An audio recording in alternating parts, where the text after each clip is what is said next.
Bingo Blitz rules.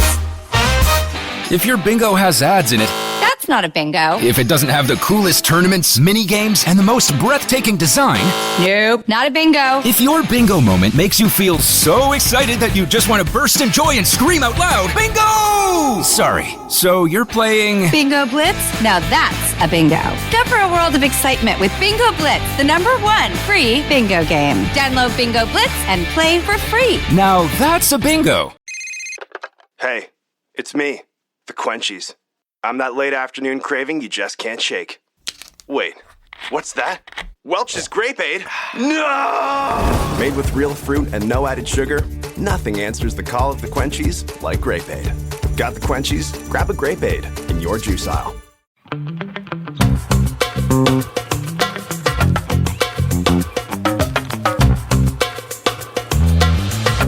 Hello, everybody, and welcome back to another episode of Don't Blame Me. Today, we have a repeat guest, Nikki Limo. Hello. I've been repeated. Hello, Lizzie McGuire. You are an outfit repeater. Yes. Except you're not an outfit repeater. Because you guys have to watch the video because she looks very cute. Thank you. Oh, right now? Yeah. Or the first time? I was like, you I always- did look cute that first time. I want you to know that I was wearing a cuter shirt before because I was like, oh, she dressed really cute the last time she was on. So, like, I have to I dress think this was cute. my outfit last time. Yeah, It was but you had like a white little tie thing too. True. You're good memory. It was really cute. I was like, I love this. I bought some ties after that Yeah. and wore them hell because yeah. you influenced me. Such an You influencer. are an influencer. And in my mind, I was like, I feel like she's gonna wear denim shorts. And then I was gonna, but I didn't. Because Cool story. Yeah. Yes. My legs are really hairy, but more than that, even when you wear pants for a really long time and you don't look at your legs, and then you're like, why do I have so many bruises? I am covered in bruises. And I was like, oh shit. I don't even notice the bruises until I go to edit my photos. And then I'm like, oh, There's a baby face on my Yeah, leg. I am a cheetah. But guys, this is the podcast. Welcome. Welcome. This is Don't Blame Me. It's an advice podcast. If you want to leave a voicemail for an upcoming episode, wow, let's see if I still know it. 310-694-0976. It's never gonna go away. Thank It's in your God. brain. And I still don't know Matt's phone number. And if you're an international listener, which I still get so many DMs, people being like, how do I call in if I'm international? Guys, it's in the intro of every episode. Send in us. the dot in the description too. Oh, that's true. You're bombarded by it. It's on Fake the website. fans. Yeah, stop Fake fans. skipping. Stop skipping the intros. You just send us an audio message recorded on your phone and email it to us at meghanpodcast@gmail.com. And it is that easy. You can tell when you hear people with accents on this. They're like, oh, wow. How did they get on? I was like, it's not that hard. They had to move to America. They had to get got a a new visa. cell phone. Yeah. They got a pay-as-you-go phone. And here we are. Should we get into the advice giving? Let's do it. Hi, English is my second language, so sorry if I make any mistakes. I'm 17. I have a boyfriend. We've been together for over a year now, and we're having sex, which is awesome. So my boyfriend, ever since he's been young, he's masturbated in a non-conventional way. So he'll just lie on his stomach and apply pressure to his penis until he comes. So we looked it up, and it's a thing that some guys do. So the situation it's created is that he cannot orgasm from anything that's not penetrative sex. So hand jobs, blow jobs is just not working for him. He enjoys the sensation of it. Like, it's fun for him, but he will not orgasm. So the problem is that I've been getting infections ever since we started having sex. So the first time we had sex, I got a UTI. I went to a doctor, and I'm taking care of it. So I'm doing everything that I can to prevent those from coming back. But they do. So recently I've had a really bad one, and I really, really suffer from them. So I'm now sort of cautious of having penetrative sex, and I'd much rather experience more with other things, but it's not really an option for him. So we're both sort of frustrated about it, and I don't really know what to do. So I'd like any advice that you can give me. Thanks. Wow, these are two separate problems. Yeah. Is anyone still just picturing him face down? Yes, I am. No, It's not all like sex, smashing it's his just penis. He's sitting on his penis? No, I just mean like, because usually ass up means that your ass is Oh propped no, up. I mean like he's planking. Like Yeah. he's just like This is the only thing that feels good. whoa. Oh, I mean, I don't want to sound like ignorant, but I also think like if regardless of he's 17 too, I'm assuming. Probably. That's like it's such a small fraction of your life. If you've been doing one thing for like your quote unquote like like your whole life, this is such a small fraction of your life that I don't think it's like this is a forever always going to be like this kind of thing.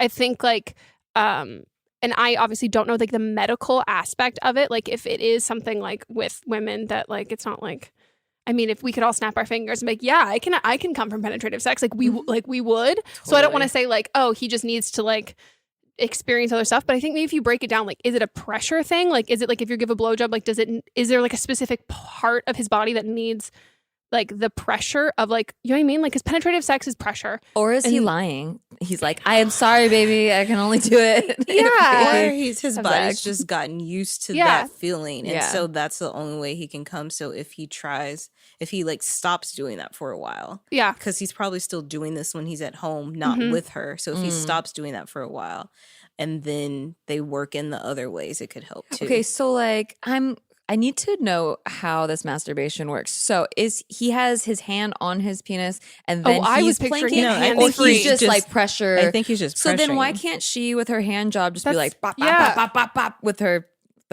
Yeah. palm, you know, on the tip and like add the pressure. Because that's like what I would say, like find that same like stimulation in a different way. Yeah. But maybe it's the same sense because like we've heard about this with like sex toys or whatever. They don't advise you to use the exact same sex toy the exact same way or like vibrator because your body's going to get used to coming that way that it's not impossible to come any other way. And that's not the only way you can come. It's just your body. It's like quicker. It's like muscle memory. So maybe for him, he needs to like start trying to masturbate by like just jacking himself off and like having him be able to get there because I think like ego wise too for you, I'm sure like it doesn't feel great to like keep trying and nothing coming from that. Literally nothing coming. I would also say like not to like compare these, but like a UTI versus not coming is so different. Like if your consequences, UTIs are so fucking terrible, painful, awful. but it's not like the fact that you're like, oh, well, I guess I have to deal with this so like, so he can come. Yeah. It's like, well, one of these things causes like actual serious medical pain. And like, it's not good to have reoccurring UTIs for the health of your body versus like, oh, I'm not going to like come to completion. I would also say, like, I know you said you're taking all the precautions that you can, but like definitely using a condom if you're not. That's like one of the things that they talk about with like even just body chemistry, that can be like a flare up for UTIs that like his like, not that he's coming inside you, but like his juices and his body chemistry might be like fucking with your own body chemistry and you're getting like reactions if he's not wearing a condom. And it depends on how long you've been with your partner too, because I used to, before I was married, I would get it with every new sexual partner, like immediately. And then you kind of get used to that person's bacteria. I know it's gross, but like you get used to that. And then you stop getting the infections. But then, so my husband, I got a UTI when we first started dating and then it went away and I never did again, but then when we started using condoms, I actually started getting them again because I wasn't used to like the condom material, I guess. Your body has like, I don't even know what the scientific term of it is, but it's like bacteria. And like, you need to build immunity or whatever to that. It's like a flu shot. It's a tick shot. It's like you gotta get it like a mild reaction before you don't anymore. But I just think that this needs to be, it's not an either or sort of thing. And I think you need to kind of put your foot down like health wise about the like that sense of it. And if you've already gone to the doctor, obviously you have, maybe it's a suggestion for him to go to a doctor and be like, hey, is there a medical, like we looked at, like you guys Googled it and you looked up the medical term, but like, is there a way you could go to a doctor? Is there a penis doctor who can like be like, oh, this is a thing that like a different way to go about it? Psychologist maybe. Yeah, or too. Even if you guys look it up in the sense issues. of like look up threads on like Reddit of people who deal with this kind of stuff and like a way to kind of, I don't want to say get over it, but for him to like experience pleasure in other ways because there isn't just one way for everyone to come. Right. Do you know what I mean? Like even if it's like clitoral, like it's not one way every time. Like you're not going to come the exact same way every single time. And I think because he's used to it, it shouldn't be at the expense of like your physical health. And so I would just say like, let's not. And also he should be wanting to also make you come too. So if you want to explore other things, if it's him going down on you and then him not getting anything in return because he doesn't like handjobs or blowjobs and you can't have penetrative sex right now, then like, okay, then that's like what it is for this like moment. Yeah, and it's a relationship. Yeah, but if he's very much like, this is a like exchange and like this has to be like you get this and I get this, I don't think that that's also this kind of an indicator. It is of, like, an exchange. I get sex, you get a UTI. It's great. And like if I was him, I'd be like, wow, I feel really fucking bad. Yeah. Like, you're in so much pain. But instead, it sounds like he's like, no, I have to keep doing this. Yeah. And I get that you want to like pleasure and please your partner, but you also like need to like take care of your own vagina and your body. So I say put your foot down and then have him hopefully like reciprocate that stuff and then have him work on like maybe it's like mutual masturbation in like a different like be there with him and that, and then maybe it's like a talking through it and being like, okay, what, or it's like porn to get some horn, like things that are like going to like be very different to try and find like, oh, what are these other things that I like? Things, explore. You're 17. It's the time Yeah. to explore. Oh yeah. Also, I just like love like when I was 17. Like we were having sneaky sex. Do you know what I mean? Yeah. Like this, like the fact that you guys like you can call in about like advice. I had no advice. I didn't need advice. I was like, okay, how do I have sex as fast as possible when parents are home? Like that was the only thing I was worried about. Dude, we would have sex. Well, I don't know if they're listening, but in my brother's room, looked out across the driveway. Like you could so you see. could just you knew when they were coming. Yeah, home. so it was always doggy style on my brother's bed. Us both looking out the window. That is so looking out the funny. window so we could both see. Yeah. Oh no, that's genius. Mine was a lot of lunchtime. Like walked to my boyfriend's house during lunch, and his grandma was very old. We would just lock the door and be like, "Is anyone here?" And we were like, "Shh." It was really bad. But best of luck with this. I'm also glad that you're calling in so young. Obviously, like be protective, but it also just means that you'll probably have like a really great sex life later on because you're thinking about that stuff now. Best of luck. Cranberry juice. Yeah, What look else? at there's forums too for the UTI stuff because this is if you're prone to UTIs, there's a lot of women that are prone to UTIs, and there's a lot of good natural remedies out there too. Because I've recently tried to like find something that's not antibiotics because I used to get them often. Yeah, there's a lot of good stuff out there. Yeah, I know tons of people get chronic UTIs. God, they're the fucking worst. Should we go on to the next? Hey, Megan, Melissa, and potential guest. So I am 27. I started dating my boyfriend 5 years ago.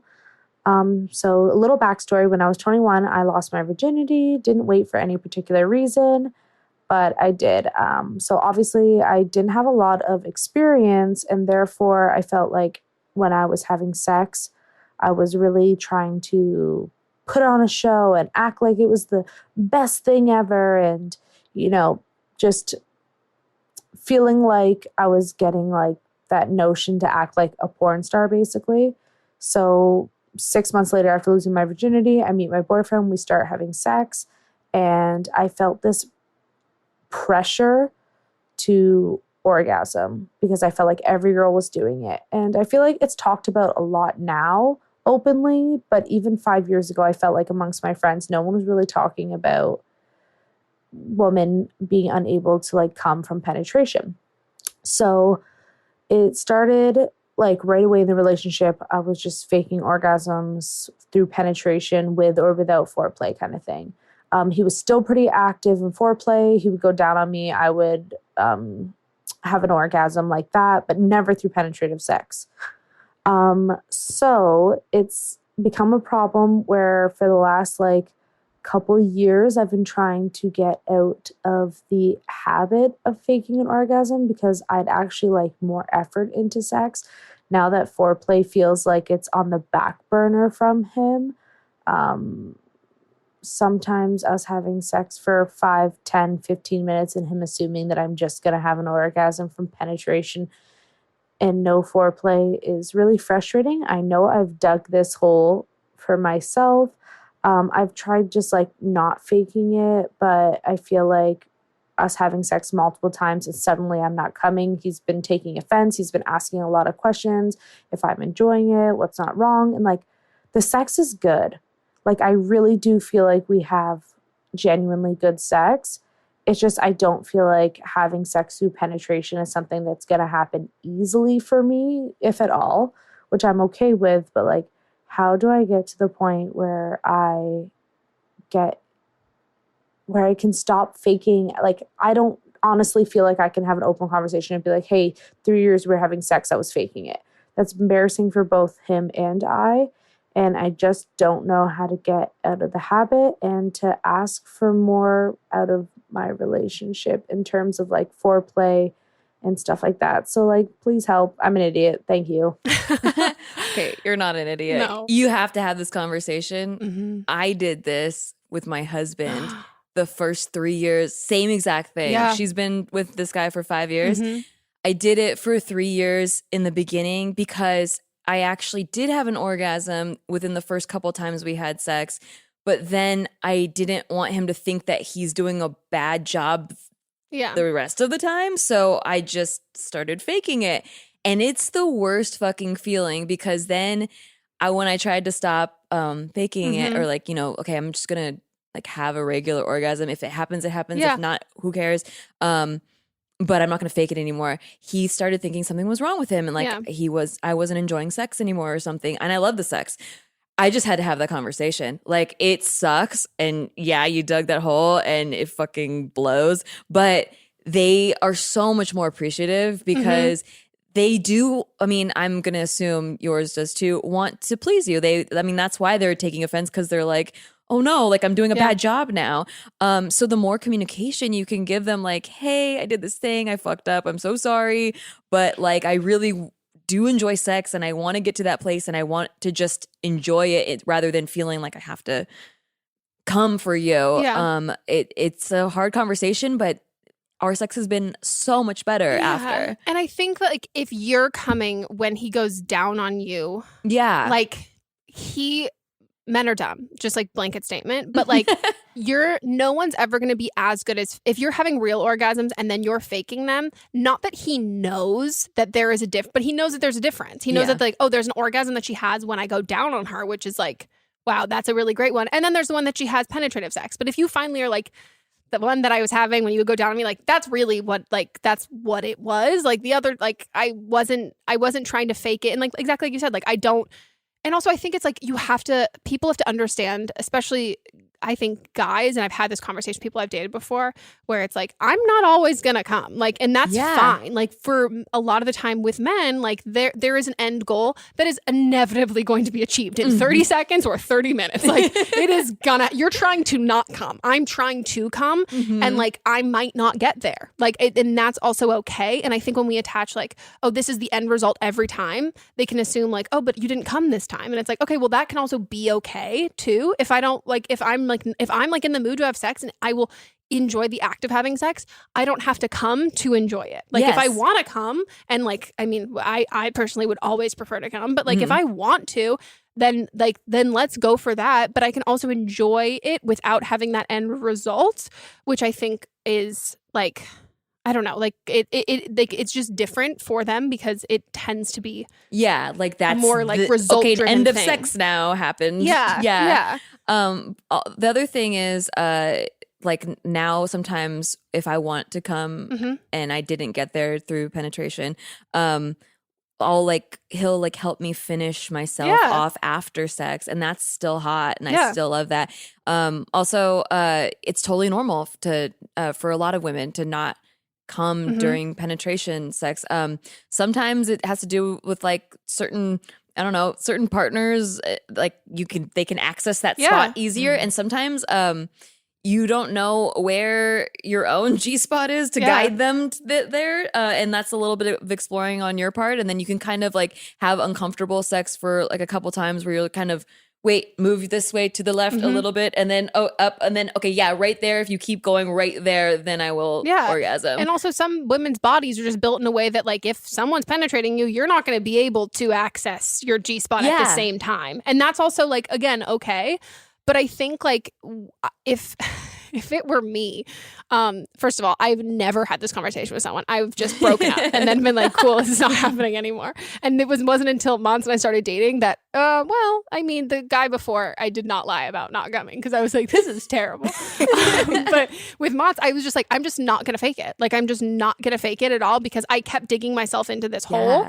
And I think like you said, like it's constructive and like your partners want to know, like they want to know that they're doing a good job and that you're enjoying yourself. And as much as like that tiny little bit of awkwardness, like he's not going to be mad at you. If anything, he's going to probably feel like, oh, I feel so bad that you felt like you needed to fake that. Like, I feel so bad that you've been sacrificing like pleasure because like you didn't want to like hurt my feelings. Like, it's not like, I don't know. I don't think it makes either of you look bad at all. I think it makes you look like a really compassionate and like empathetic person that you don't want to make your partner like feel, like not feel like they're doing enough. But you can even just say like, hey, I've been like masturbating in this way before that, like in this way that I really liked. And I think like you could just like fully lie and be like, and now when we have penetrative sex, I just think like I would love to like, if you like went down on me more, I really like miss that. And like you even say like, it's more of like a recent time that you haven't been coming as much. Maybe it's like, yeah, because I've been like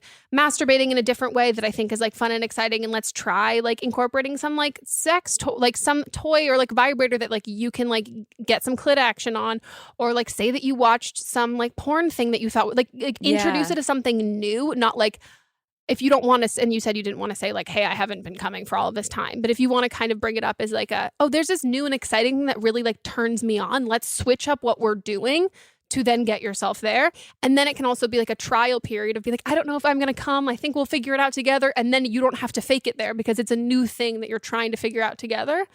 But I do think the smartest thing to do would just to be sit down and tell him the full truth. Yeah, the truth will set you free. Also, after telling him the truth, what you said about going down is obviously where you get the orgasm. Yeah. But I also found that once I wasn't feeling guilty the entire time I was having sex and I was free of that, I would actually come during penetrative sex more often if he went down on me first and I orgasmed. And then I would have like a second orgasm. And so I told him that, and that got him really excited. Oh, he's like, I'm the king of the pussy. Exactly. Yeah. And so he wanted to go down on me way more after knowing that like I could possibly come a second time with his dick after. Yeah. And he clearly cares about you orgasming because he thinks you are. Yeah. So I think that's what you have to also take into consideration of like when you tell him. I think it is better to tell him because he cares. It's not like he's a guy that like I've been with guys where like I've like haven't faked it and they like didn't give a shit. I'm like, oh, for sure. Cool. But like you felt this expectation to fake it because he really wants you to come. And so just know that like that's you both have the same end result and like the egos, like who gives a shit? He'll probably be relieved actually because right now he just thinks he's doing a terrible job. He like had this skill and then now it's gone. Yeah. And you can reassure him, be like, I really love having sex with you. But like, I think this also needs to be a journey for us together to find like, I come when you go down on me, but like I haven't come penetrative wise. And like that doesn't mean I'm not enjoying it. I'm really enjoying it. But like, let's try and figure out a way that I can. And if I can't, like, I like miss that. Like that was really hot. Like, let's do that again. I'm calling it. This is happening right now as I'm looking. Okay. So my boyfriend left this computer at my place. It's been here for like months and it's just been sitting there. And today I just got really curious and he gave me his password for something else. And I was like, I wonder if it works to unlock this computer because what else am I going to do on a Tuesday night? And it did unlock the computer. And there's like no files in it because this is like his gaming bro computer. Like he plays like Overwatch and stuff on here. And so I was like, I'm going to go through his internet history because what else do I have to do on a Tuesday night? And I don't know, I didn't really expect to like find anything, I guess. I was just really curious. Like I have no like suspicions of anything and like there's nothing sketchy on here. However, so I'm looking at his history a little bit before we met. And in his history, I found a lot of like hentai porn, which is like it's like that anime like drawing stuff. And like a really big theme that I found are like succubus, which I guess is like a woman like with like very like she looks very cis woman, with like huge tits, but then they have like penises, but it's all like drawings and like animated stuff. And then, I mean, I didn't really care about that, because it's like, cool, you're getting off on your own time, I'm getting off on my own time, and we still get off together, whatever. But like, I also found a furry account, and it looks like he made it from like right before we met. But recently, in like May, June-ish, I've found like more stuff in his history from when he's like logged in, and it says it's like that he's reading, like the history name will say like messages or like XYZ's profile, and it's on furry mates in case you want to look at the website. But I guess I'm kind of like really shook about it, and like I guess I don't need advice on like it being sketchy or like things like that, but kind of more like, do I bring it up? Do I not bring it up? Because it's not anything I guess that could hurt our relationship unless he is having like sexual conversations with these other people who are into furries, but I can't read the conversations on Furry Mate, and I already tried to like log into Furry Mate, but it says my credentials are invalid. So if you have any advice on whether or not I should bring this up and whether I should pay any attention to it and yell at me for snooping for no good reason. Yeah, cool. I hope you have a great rest of y'all's day. Thanks. Wow. Can I say great something? question. Yeah. Succubus isn't like the dick thing. It's a demon, like a female demon that takes control of women. Wow. Are you a Scorpio? Are you like, wow. I mean, I don't think you should bring it up because I think like not here to kink shame at all or any like whatever you're into as long as it's not hurting anyone. And I also consider that the porn where you like force girls have blowjobs where they cry, she's hurting. That is not okay. Like, don't be into that. Like, and that's me kink shaming just in the sense that I just like those poor girls are not getting paid enough to like literally choke on a dick. But yeah, I mean, like you said, this doesn't affect your relationship in any way. I think like what people can be into porn wise can also be very different what they're into like practicality wise. So it's like every guy I've ever dated has been like, oh yeah, I'm like super into like girl on girl porn. And I'm like, yeah, I'm not into that. Like, I'm not going to hook up with a girl. And it's like, okay, cool, for sure. And then it's not like a deal breaker. Yeah. It's like, okay, you can enjoy your porn that way. But I think like if he was feeling unsatisfied in you guys' sex life, I think as long as you guys have open communication, like across the board, like if he wanted to introduce anything like this, I think he probably would like bring it up to you. And then there are some things that people get off on like porn wise that they don't bring into their relationships with their partners. And that doesn't mean that that's like one of them is more satisfying than the other. It's like different itches you're scratching. And I wonder though, because at first she was like, people get off on whatever, I get off on my own time, whatever you're into.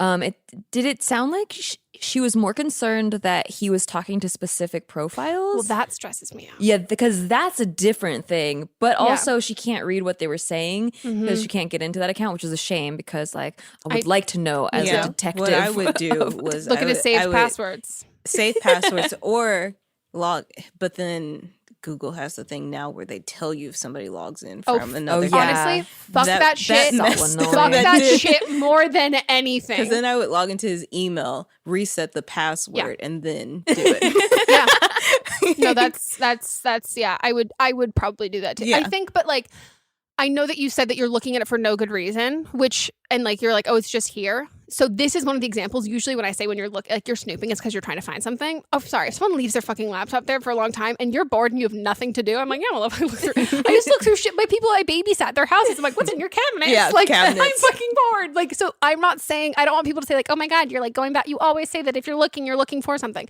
I don't think this case is necessarily you thinking that you're going to find something, but I think you need to evaluate the message stuff. Like, was there an inkling for you when you saw that like some of the stuff was like furry messages?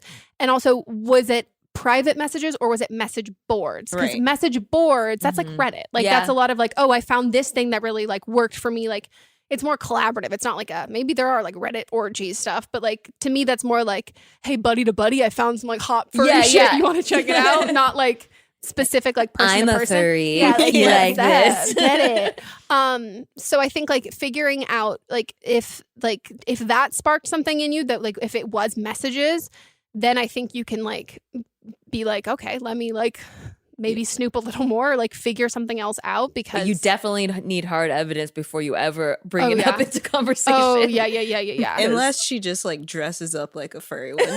Oh my god. Or message him as a furry and see if he responds to you. And then you'll know.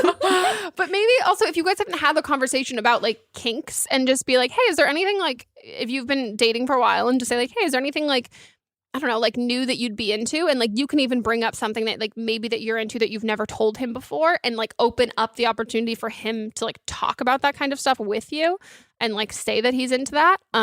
He's like, yeah, could you be a cartoon succubus? Yeah. Also, I just don't know how you bring that up in like normal life, you know? But also at the same time, like that to me sounds like that's like if I was dating a guy who was into that versus like I don't know, like Instagram models. Yeah. I'd be like, well, yeah, I can't be a fucking cartoon or a furry. Right. Like, I am not threatened at all. Like, true. Oh, and I agree. So like, separate. What you're into kink wise may not be something that you actually want to happen. Yeah, because like he can't actually have sex with a cartoon. Yeah. Because like I'm in a gangbang porn, and I've told my husband that since like day one. Yeah. But I'm like, but I would never want to be in a gangbang. It's more just like it's taboo and something that could never happen to me type of thing. And then that's like, this is the hot, sexy. I mean, there are people with rape fantasies, but it's not like they don't want to be raped. No, it's like there is something about like illicit stuff that like is just automatically like it's forbidden, and sex is forbidden. So things that are also forbidden, like they therefore become sexy. Or a control thing, like being held down by a bunch of men is the same thing as being held down by just my husband. Exactly. But it's like, oh, I don't have control over it. You know? So. And also porn is just like everything's amplified. Where it's like, you want to be held down by one guy? How about we give you 9? And you're like, okay, more is more, for sure. So like, you like women? What about cartoon women with 17 tentacle what about anuses? Huge what about, I know exactly. As soon as you said that, I can just picture those cartoons with those boobs that are just like falling. Like it's just like, they're bringing her down. Yeah. You like boobs? How about a ton of like a quarter pound of boobs? How about a truckload of tit? Yeah. But yeah, I think you don't need to talk to him about it. I think if anything, if you are worried, I would, do some more snooping. And also maybe make an account. Actually, how about this? Make an account on that website for yourself and then see what that is. And so then like cross compare the URLs of what he's looking at and the profiles that he's looking at. See if there is a message option. Like see if you went to go message somebody, is this the same like URL and then message him have? With your fake account and see if he reacts. Oh my gosh. No, I just love that like we get to give the advice because like like if you called in Dr. Drew or whatever, he's like, stop snooping, and we're like, no, you gotta snoop the right way, you're just doing it wrong. Right. Yeah, no, that's always my advice, is being like, if you're gonna snoop smart. Yeah. Right. And also like you want to snoop in a way that like then when you bring it up, you don't want to be the one who brought it up, you need to create the situation in which it comes up, and then you're like, oh my gosh, and then you're like, I've known this for months, but like wow, and then it's a whole thing. Yeah, it's same page. Men make us crazy, and therefore I'm going to teach you how to be constructively crazy to get what you want out of it. But I mean, I'm also I just think like in general, I'm happy with your like outlook at this. Like I think like we can all giggle about like funny kinks and stuff, but like I also do appreciate like that the fact that this is your boyfriend, that you're not kink shaming him, and like it is kind of like whatever he's into. But you have every right to feel like a little like, whoa, like that's still jarring, because you're like, I thought you were just like wanted a threesome. I don't have a threesome with a cartoon, but Jessica Rabbit. Ooh, dude, she's hot. She is hot. But does she have eyebrows? I don't know, or because is her it hair's just the in the way. eyeshadow? Don't know. Yeah, there's something up with her eyes that always weirded me out. Eyeshadow for it's sure. So much eyeshadow. Yeah.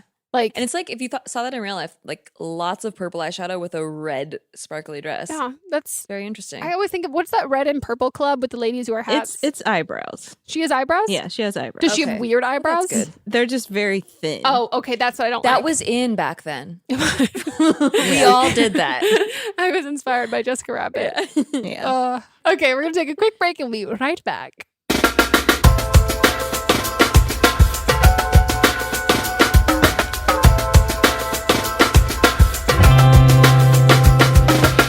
Hello, everybody. We are back from our break, and let's get into the rest of the calls. Hi, Megan. I am 21 years old, and I just have a weird question. I don't know if this is like common knowledge that like my little 21-year-old virgin brain doesn't understand, but I've only given a blowjob once. And honestly, I don't think it was that good. Like, it was awkward, kind of clumsy, but he did finish. So I was like, okay, woohoo, yay. But it wasn't that good. Also, my question is, I need the real advanced techniques for blowjobs. And then also, if you're doing a hand job, like, if I wear a lot of rings, do I take those rings off or do I just leave them on? Because, like, that just seems like it wouldn't hurt the penis. I don't know, okay? I don't know. But just some advice about blowjobs. And then also, do you keep your rings on when you're doing a hand job? I feel like you do, but for some reason I'm just overthinking that. Advanced blowjob techniques. This is our most DM'd question. We get so many questions. Really? Because we gave like basic tips one time. And also like I wear as like a on my gravestone it'll be like is fucking great at giving head. Like it is something that like I am not I don't give it to everybody, but like I'm not shy about letting no, I'm great at this. That's the whole joy of giving head. Exactly. Is like That's the feeling only like you are killer at and it. Nikki Glaser's did you watch it?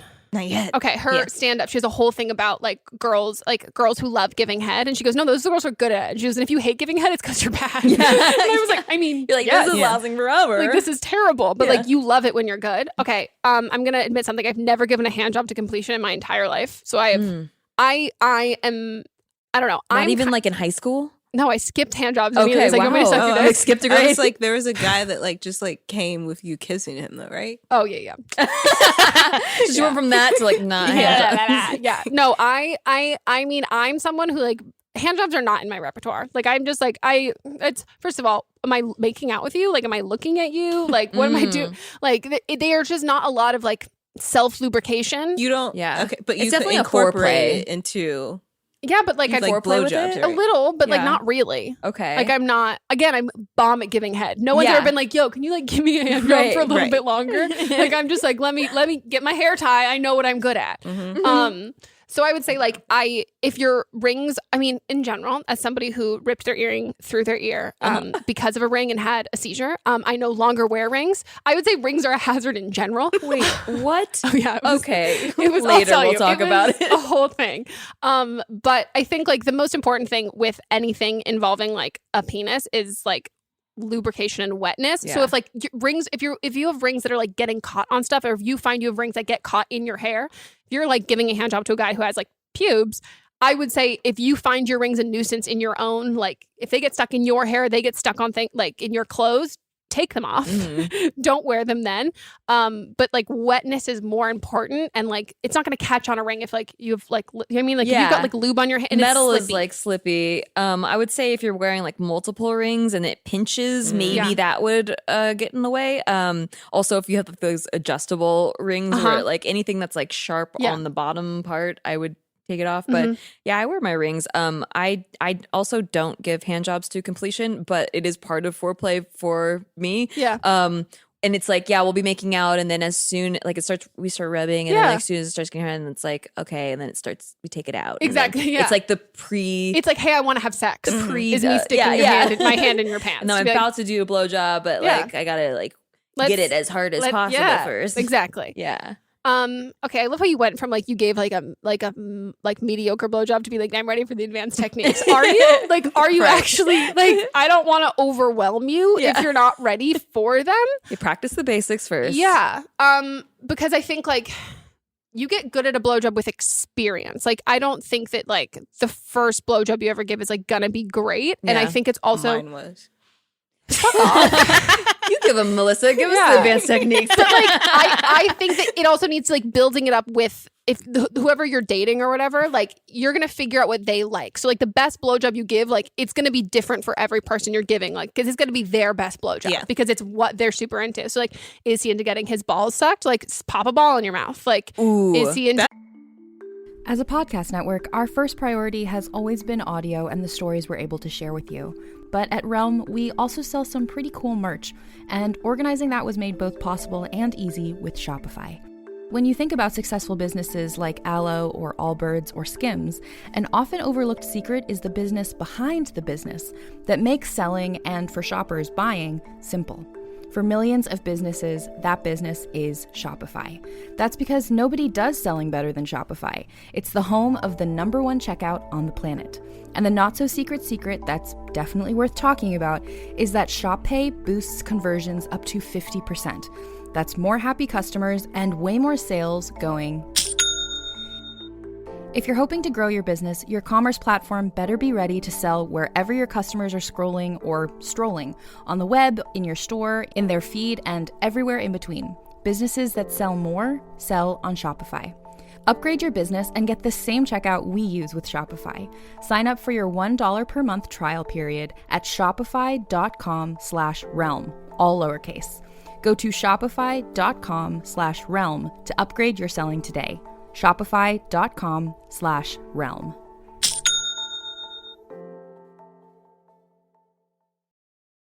That's advanced, I think, because you got to be gentle. See, this. So, were you ready for the advanced techniques? Maybe this girl might not be ready, but there are other listeners out there that are like, okay, we are ready. Okay. Yeah, we've already. So given we the should basic. give them advanced techniques. I find it's choreography. The whole thing is choreography, and it's like it's positioning everything.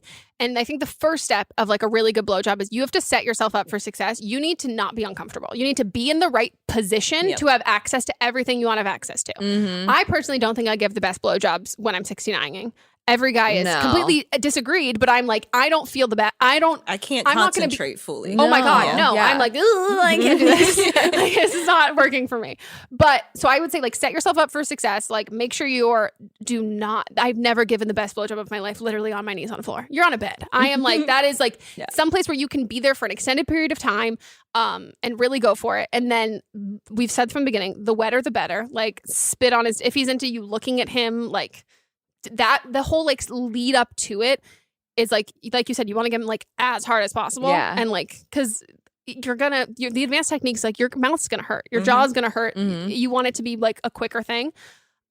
We've talked about like what hand twist one way, whereas like tongue mouth the other way. No teeth. And then I think like the most like when you're like back in, and I'm demonstrating with the microphone, you're gonna, so it's like if this is, well, say my hand is my mouth, if I'm going like this way, I'm gonna make my tongue go this way, swirl this way, and then flick two, and then get the tongue as you're still doing like going, and then again, this is my mouth, not my hand, but you can have your hand here if you want to do that, but as your mouth's going up and down, like do your tongue underneath. This is the most sensitive part, the most, and then the tip. So if you can do like tongue stuff here and then other stuff like this, like way with the tip there. For those of you just listening, not watching, it's like the bottom shaft of the penis. There's like a the line closest to his body.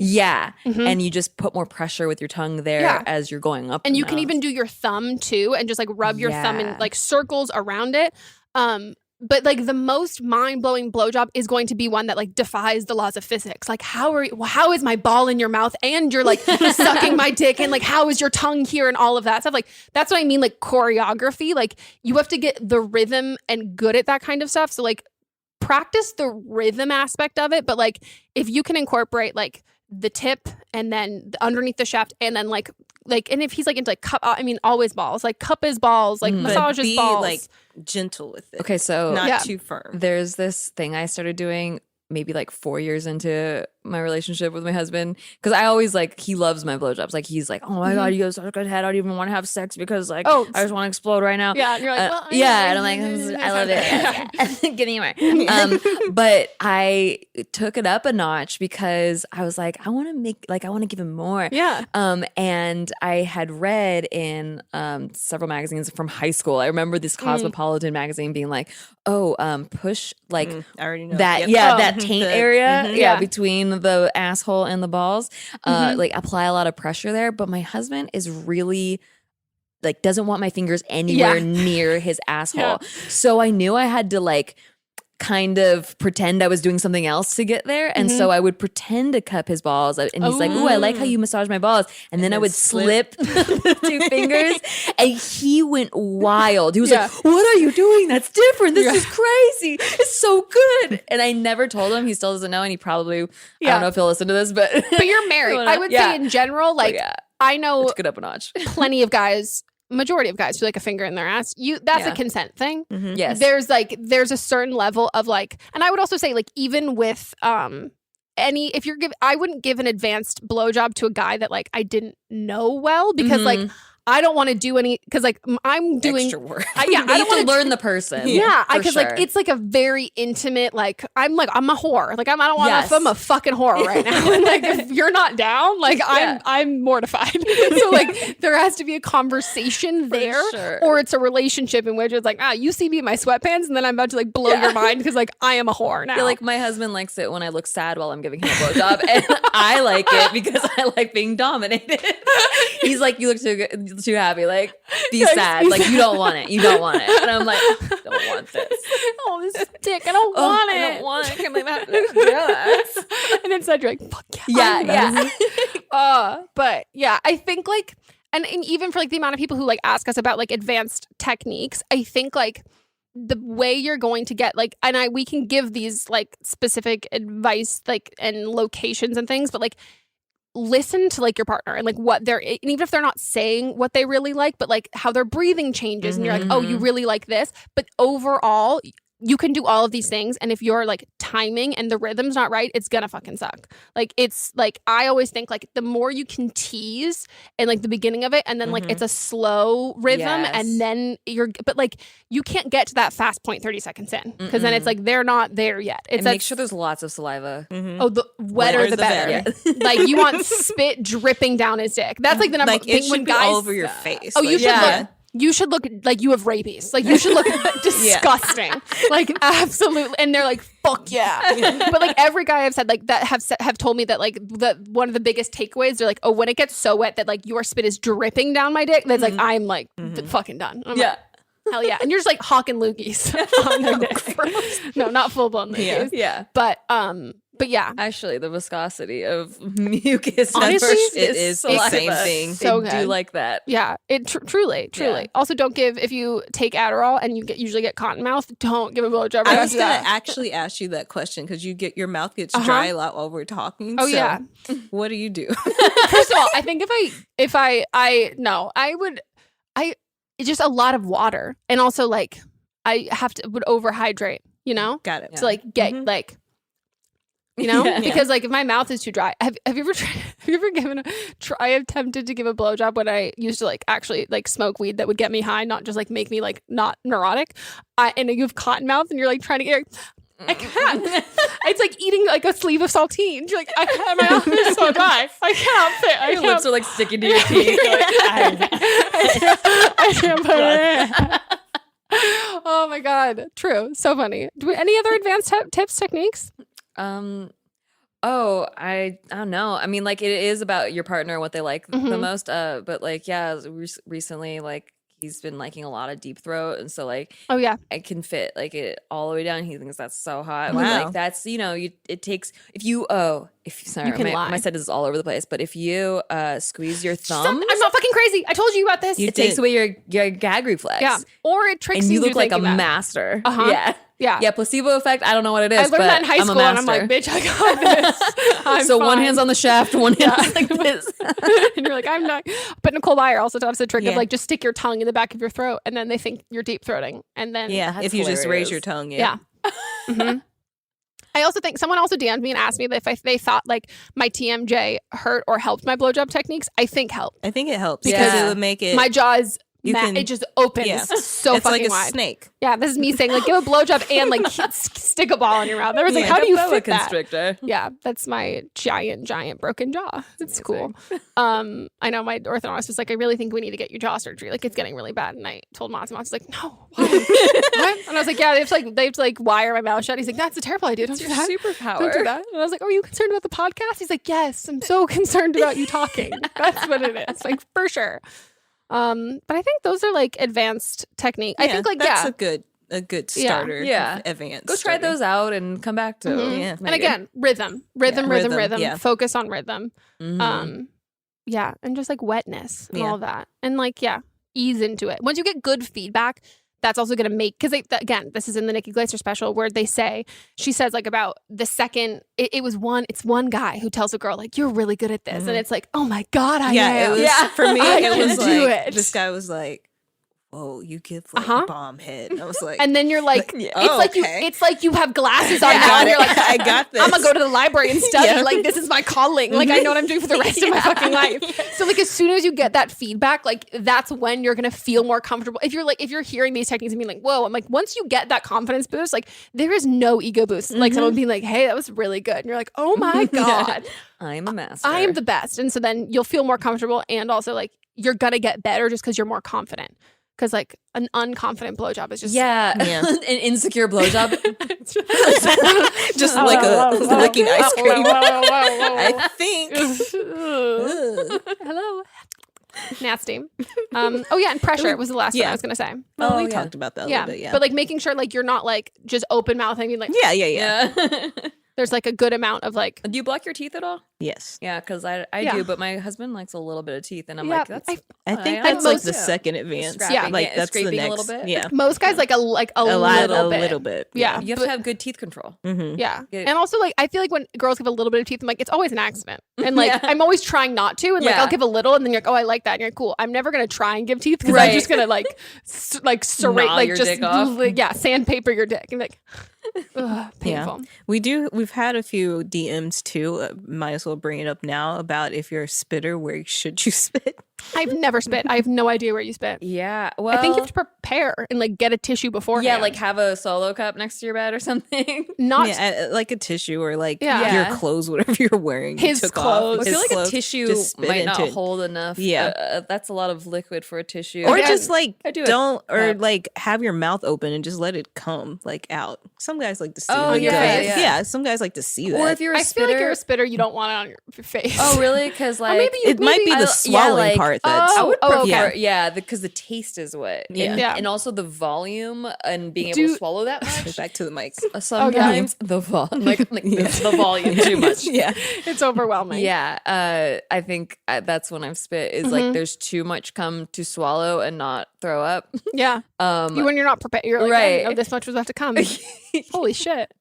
I got to promote Nikki Glaser's special again, but she talks about this in this, where she like doesn't understand spitters because she's like, you just walk around and be like, I was like, that's what I see it as. But I think spit on like get like a towel, or something. The best thing is to avoid being a spitter is like if he's about to come, maybe he's communicating it to you, getting it as far back. It just slides right down. Yeah, yeah. It's like an oyster swallow shooter. Pills, like you take Advil. I would just I don't know. For me, I also personally am like.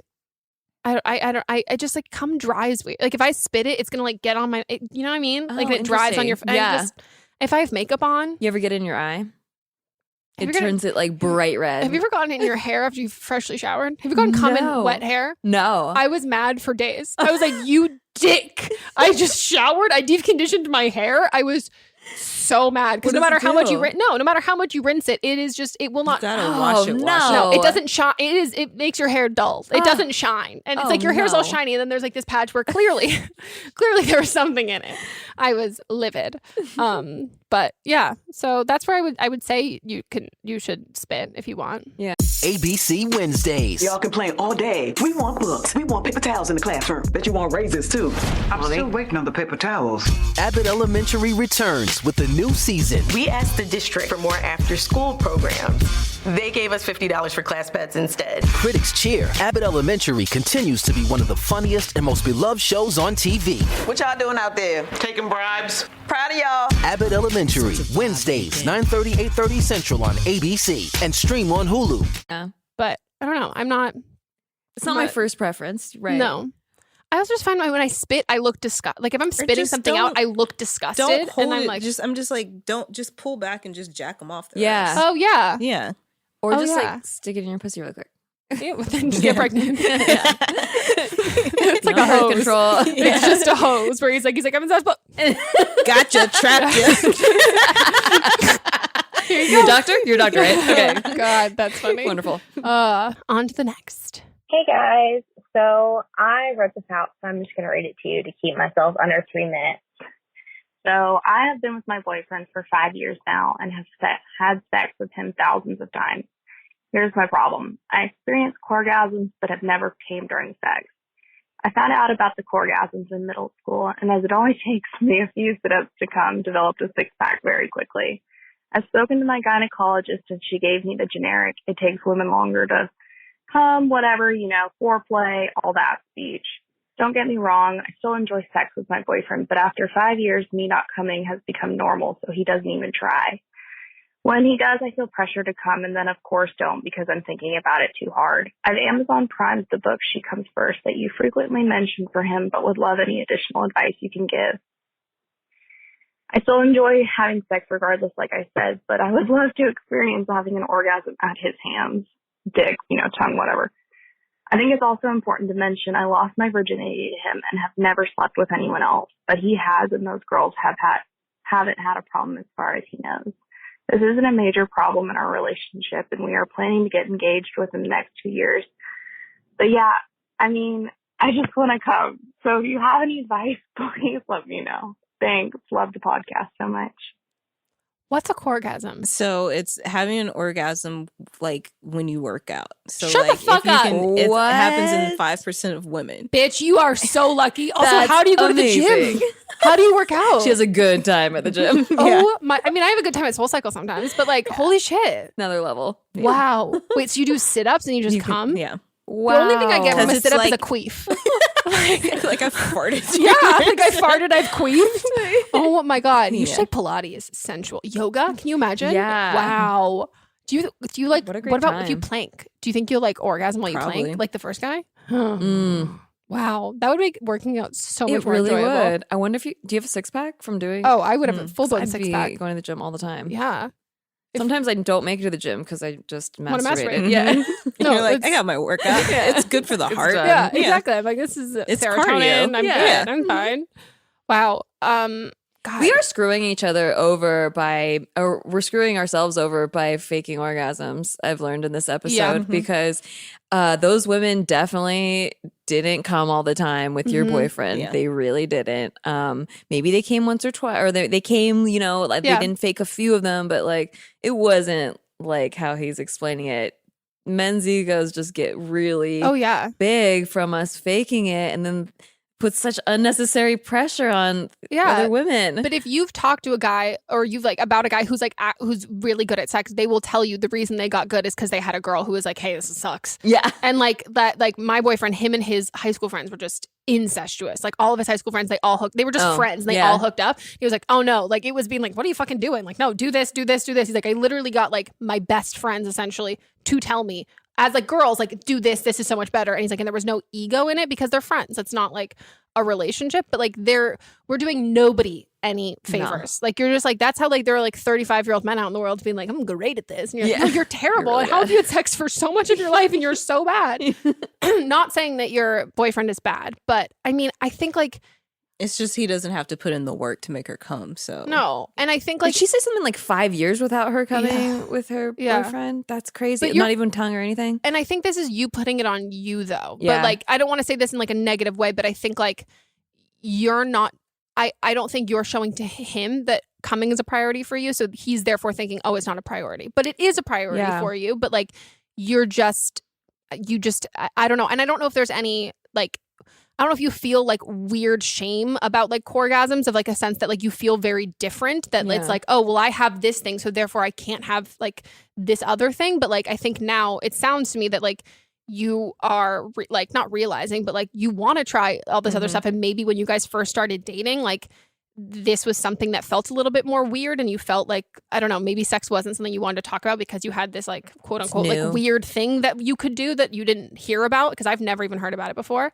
Just do some sit-ups while you're having sex. I know. I was like, can't you if you're on top? If you're on top. Right? Yeah. you get to enjoy that aspect of it. But I think But still, it's her putting in on the work without him really trying. Yeah. That's but the I think you need to have, I think he's just used to it and he doesn't know. I don't think he knows that this is affecting you and this is hurting you, because I think you've probably put on this face for 5 years that it hasn't, and not that it's and maybe at some point for you it felt, I don't know, when I didn't have orgasms with a partner until I started dating my boyfriend, and I wasn't detached from sex, but it was kind of I didn't care as much because I was oh, I'm not gonna get there, so I'll have fun, but whatever. But I could see the more you're with this person, you're actually, well, no, I kind of really want to try this again.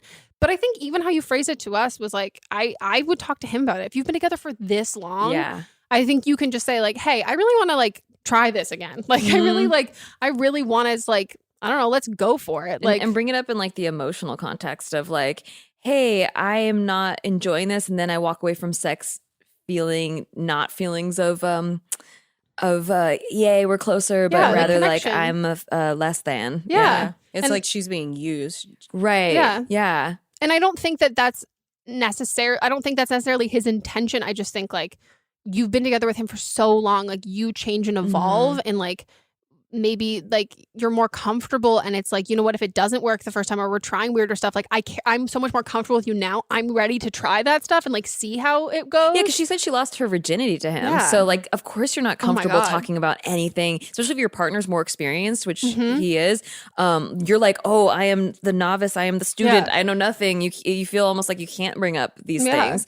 But now it's been enough time that you definitely explore. Yeah, and you're comfortable enough to bring it up with your gynecologist and all of this stuff. Like I think it's just about like kind of like the other call. Like I think it's introducing something new and just being like, hey, this is exciting. Like, guess what? You get to have sex with me. And we're gonna have sex a lot because I want to figure this shit out. Like it's not gonna be like a nuisance to him if he really cares about you. Like it's gonna be like, oh wow, this is fun and exciting. And maybe, you don't know, maybe he really like wants to do that, but like you haven't been as seemingly as invested in it. So like he hasn't been, but like maybe he's gonna be fucking stoked. Yeah. One of my friends used to date this girl a long time ago, and she'd never had an orgasm with a partner ever before.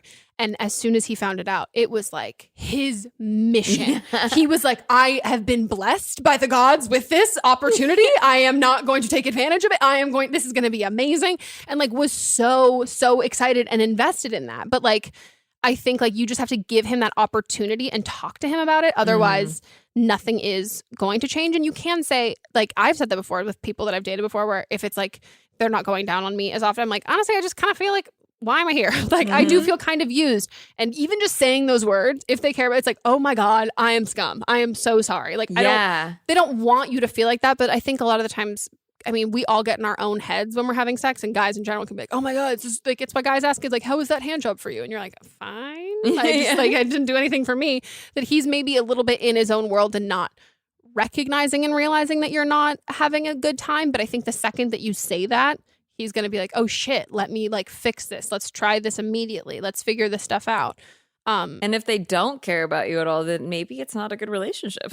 Yeah. You know, like I think when I try to think worst case scenario, what's like the worst thing that can happen from people bringing it up with their partners that like he doesn't want to try. Yeah, is that they don't care. They're like, oh, let's just keep doing what we've been doing. Yeah. And it's like, okay, well, maybe that's someone that's not considering your feelings in a broader sense. Well, that's exactly, I was going to say, that's exactly like, if someone didn't care about that, then I'm like, oh, so okay, now let's take the sex out of the equation. Like, something's not working for me, but it's working for you. And it's like, okay, it's fine. And it's like, what? No. Yeah, I think his reaction and how he'll do that will also, you'll be able to like see that. And also, we get so many fucking calls of people being like, oh my God, but he's like so great in bed. Like this, all of this stuff. Like he's so great. But like there can also be someone who's incredible in bed and like you have a really fun time and you really get along with them. But like if it doesn't work like sexual compatibility wise, like you don't have to sacrifice coming with him. Right. Like that's not your perfect partner, quote unquote. Like it's not something that you need to settle for. If sex is important to you, like you should be with someone who matches you sex wise and like pleases you in a way that like you can, like you want to be with for the rest of your life. Yeah, it's so important. Yeah, but I think it's just a conversation. And be honest, like I think, yeah, like I said, how you talked about it with us, I think that like, yeah, I think you can literally just say not that offensive to him. At all. Yeah, yeah. I think it's a good time. But unless he's like, yeah, those girls did come all the time. Oh my, he doesn't believe you. My favorite thing is bursting bubbles of guys that I've like dated and being like, yeah, no, none of those girls did. Yeah, not fucking. I was like, no, she came from penetrative sex like all the time. I was like, did she? Wow, that's crazy. Okay, it's time for Don't Blame Them. Mm-hmm. So this is when a listener will call in with their own advice from a previous episode. So if they had fucked a furry, then they might be like, hey, it's cool. This is what it's about. Hi, Megan and Melissa and guests. I'm calling in about in response to the caller from the episode with Kelsey. She had been diagnosed with HPV, or she got tested for HPV. I just wanted to call in because I had the exact same thing happen to me. I got an an abnormal pap smear. It came back that I was HPV positive, but for one of the strains that don't lead to cervical cancer. I had a lot of fear when that happened. I was really scared of what was going to happen. I had a lot of uncertainty about how that was going to affect me and my body. So I just remember being really scared and having a lot of the same fears that the caller had. So I thought I would call in just with, my own story and in the hope that it might calm her mind a little bit. So I'll say that I did get the full HPV vaccine. I got the whole Gardasil series when I was young, and I still got HPV. I don't know. I had a partner at the time, but I maybe got it from him. I maybe didn't, which was its own fun conversation to have. Like, hi, I have an STD. Don't know if it's from you or not. Maybe it was from someone else. You might have it. You should get tested. So that was a scary conversation. But nothing else really changed. The only thing is that I have to go to the gynecologist and get a pap smear every year instead of every 3 years. And my doctor said the same thing Melissa did, that the HPV would just kind of go away on its own. And we just had to keep doing the tests until we saw it go away and to just double check that nothing else was going on. So it really wasn't as scary as I made it out to be in my head. Once I sort of got educated about all of the non-scary things and how it wasn't really going to impact me as much as I thought it was going to, it took a lot of that fear away. So to that caller, you're going to be fine. It's not as scary as you think it is. I hope this helps. So anyway, love everything you guys do. Thanks so much. Wait, people only go once every 3 years? I think I don't know. I went for my first one. I thought oh, really? I know, Ever? I know. Yeah, I know. I go because it's called an every year. annual. It's called an annual. Yeah, I think maybe it's past. I think like it might be like 21. if you're sexually active, it might be every year. Yeah. Oh, okay. But this isn't. Hold on. So I had HPV and the same exact thing. It was like the non-malignant strain because there's over 100, and only 13 are malignant. But I have to go every 6 months because of that. Yeah. And sometimes it comes back as abnormal again, and then sometimes it's like normal. But yeah, you just have to keep an eye on it. But yeah, there's a lot of like misinformation or like uneducated people about HPV. So I'm pretty open about talking about it because a lot of women have it. Like it's like 1 in 3. And I think it's probably even more than that, but people aren't like, they don't know saying it or they don't know. Yeah. And guys don't know at all that they're carriers of it. And I even got it when I had sex using a condom. And so people don't know that they can get it that way too, because it can go around condoms.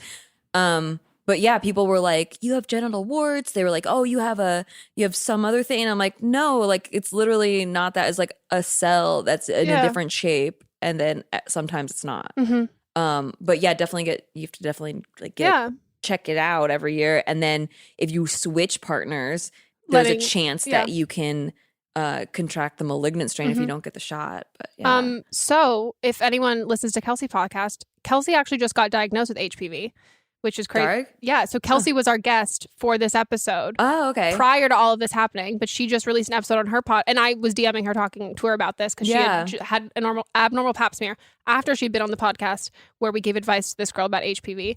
And neither of us really knew anything. And then she's been super open talking about it. And it's crazy for us to go from like Kelsey and I sitting here being like, oh, we don't know anything. Now I'm like, oh, Kelsey's my resident expert. Like she just did a whole podcast episode on it. Which I think if anyone's listening to, like if anyone who heard her original episode where she talked about it, definitely go listen to her podcast about that episode. It's incredibly informative and interesting because I talked about in Kelsey's episode, the only experience I ever had was my mom had HPV, but she had cancer. So like so you just associated it with... And that's the issue. Yeah. It's the same thing that I think like we're now breaking down the difference between HIV and AIDS, but we're not breaking down that difference with HPV. Yeah. There isn't like, it's just an overarching thing that you see on a pamphlet that your doctor's like, would you like a Gardasil shot so you don't get HPV, which will give you cancer? Dude, and I got it when the Gardasil shot was just coming out. So it was like $900 for one shot. You know, you had to get 3 times.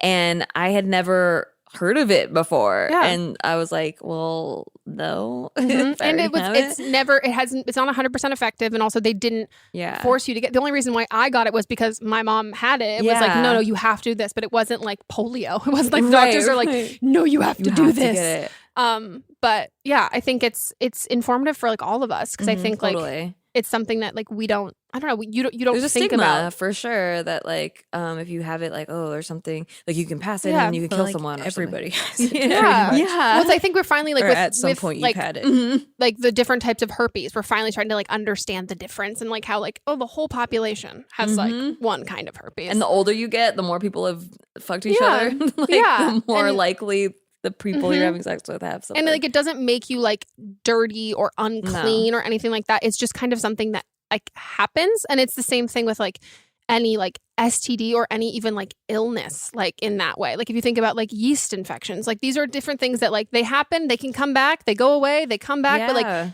it's a medical thing that like as long as like you can have an open conversation with your doctor, you don't have to talk to your friends about it. But like I think it's great to talk to your friends about it. But like with your doctor, you're going to be, it all becomes manageable at a certain point. It's just like understanding that and learning that and not feeling like the grosser you feel about something. And even Kelsey said it before because she gets chronic, was it yeast infections or UTIs? I thought it was yeast infections. Because we got very graphic talking about our yeast infections.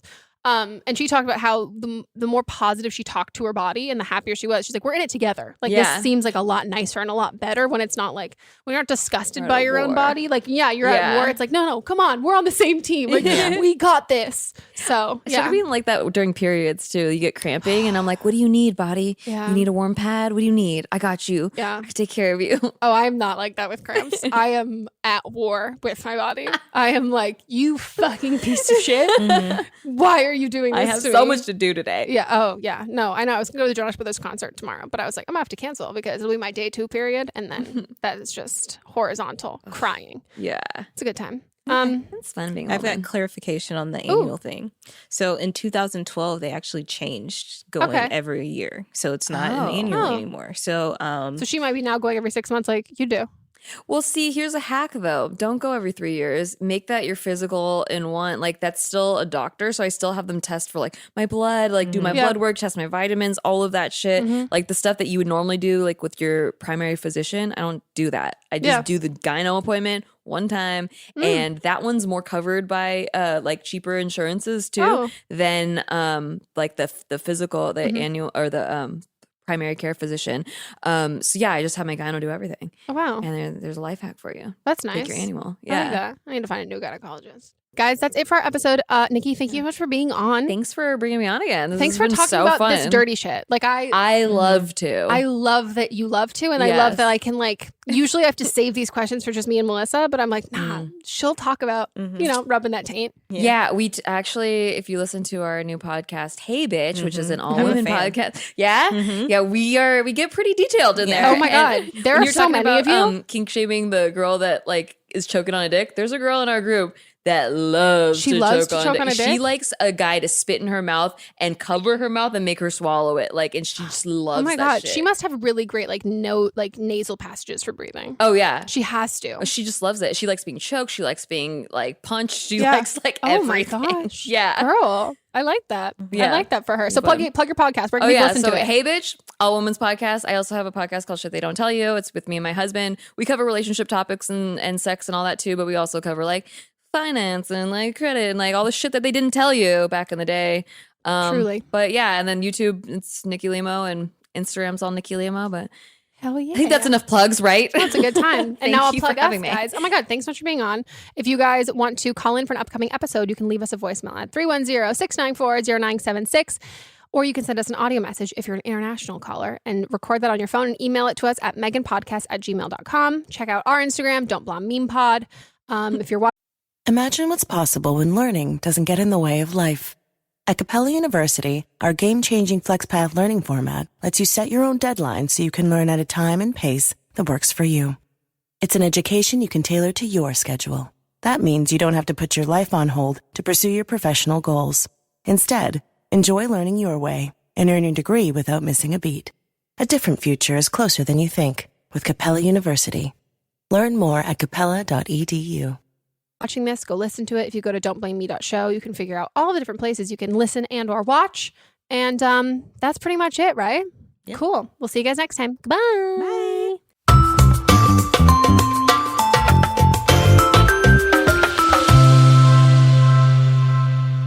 Don't Blame Me is a production by me. Executive produced by Melissa DeMonts. Camera operator Amanda Lechner. And music by Ryan Hunter and Giacomo Picasso, part of the HerPod Network. What's up, everyone? It's Noah Daniels. Hey, y'all. I'm JJ. Hey, guys. It's Kat. And we're your hosts of the Real Hauntings podcast, where we bring on guests to share their first-hand encounter ghost stories and supernatural experiences. Now on to the trailer. I've been warned to not tell this story, but I think because of the way it ends, it's okay to tell this story, because some people say that with certain entities, to like speak of them or talk about them or in any way like portray them as powerful will attract them to other people. The creepiest thing about it to me is a lot of times it would wait for me to notice it. Like, it would just lay its arm out like this, and then I'd be like, where is it? Where is it? And then I'd see it, and then it would just slither back. For more information on the Real Hauntings, Real Ghost Stories podcast, make sure you check out real.fm to learn more about our podcast and many other amazing podcasts. Contained herein are the heresies of Radolf Buntwine, erstwhile monk turned traveling medical investigator. Join me as I study the secrets of the divine plagues and uncover the blasphemous truth that ours is not a loving God, and we are not its favored children. The heresies of Radolf Buntwine, wherever podcasts are available.